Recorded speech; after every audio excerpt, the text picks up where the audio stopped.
ఆర్థిక మంత్రి ప్రతి మాటను ఒత్తి ఒత్తి ఆ డబ్బు వచ్చినప్పుడు అదేందుకు పెద్ద మహాప్రపంచం విజయం లాగా ఒత్తి ఒత్తి చెప్పడం తప్ప కొత్తది ఏమి లేదు.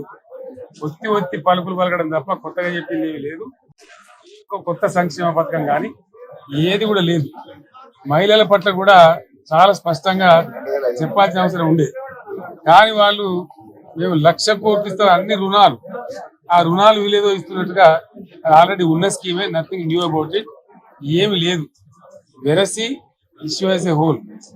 దురదృష్టం ఏంటంటే, బ్యాడ్ లక్ ఏంటంటే, మేము కూడా ప్రభుత్వం ఏర్పడిన తర్వాత కనీసం ఒక 6 మాసాల సమయం వాళ్ళకి ఇవ్వాలని మేము అనుకున్నాం. నేను కూడా శాసనసభకు దగ్గర రాలేదు.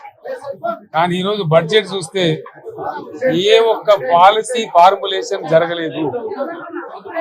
రాష్ట్రానికి సంబంధించినటువంటి ఏ ఒక్క విషయంలో కూడా ఈ అర్భక ప్రభుత్వం ఇప్పటి వరకు పాలసీ ఫార్ములేషన్ చేసినట్టుగా కనపడలేదు. వ్యవసాయం ఉంది, మాకు స్పష్టమైన అవగాహన ఉండే ఈ రాష్ట్రంలో వ్యవసాయ స్థిరీకరణ జరగాలని మేము 2 పంటలకు కూడా ఇచ్చినాం రైతు బంధు. వీళ్ళు ఎగ్గొడతామని చెప్తా ఉన్నారు. మేమేదో రైతులకు ఇచ్చిన డబ్బును దాన్ని పాడు చేసినాము, చెడగొట్టినాము, దుర్వినియోగం చేసామన్న పద్ధతిలో దురదృష్టకరమైన వ్యాఖ్యలు చేస్తా ఉన్నారు. అంటే ఇది పూర్తిగా రైతు శత్రు ప్రభుత్వం అనేది తెలుస్తా ఉంది. ధాన్యం కొనుగోలు చేయలేదు, విద్యుత్ సరఫరా చేయడం లేదు, నీళ్లు సరఫరా చేయడం లేదు, చాలా ఇబ్బందులు పెడతా ఉన్నారు.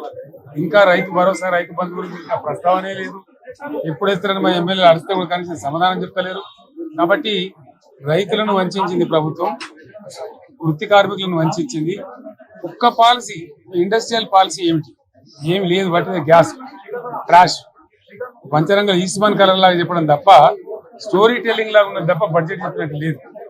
రాష్ట్రంలో వ్యవసాయ పాలసీ ఏమిటి, పారిశ్రామిక పాలసీ ఏమిటి, ఐటీ పాలసీ ఏమిటి, ఇంకా ఇతర అనేక పాలసీ, పేద వర్గాలకు సంబంధించిన పాలసీ ఏమిటి అనే దాని మీద ఏ ఒక్క దాని మీద కూడా గ్యాస్ ట్రాష్ తప్ప, చిల్లర మల్లర ప్లాట్ఫామ్ స్పీచ్ లాగా ఉంది తప్ప అది బడ్జెట్ ప్రసంగం లాగా లేదు. రాజకీయ సభలలో చెప్పినట్టుంది తప్ప ఏ ఒక్క పాలసీని కూడా నిర్దిష్టంగా ఈ పనిని మేము ఎట్లా సాధిస్తాం, మా గోల్స్ ఇవి, మా టార్గెట్స్ ఇవి అనే పద్ధతి కానీ పద్దు కానీ లేదు. ఈ పేదల బడ్జెట్ కాదు, రైతుల బడ్జెట్ కాదు, యువల బడ్జెట్ విశ్లేషణలో మీకు తెలుస్తుంది. భవిష్యత్తులో బ్రహ్మాండంగా మేము దీన్నంతా కూడా చీల్చి చెండాడబోతాం. Thank you.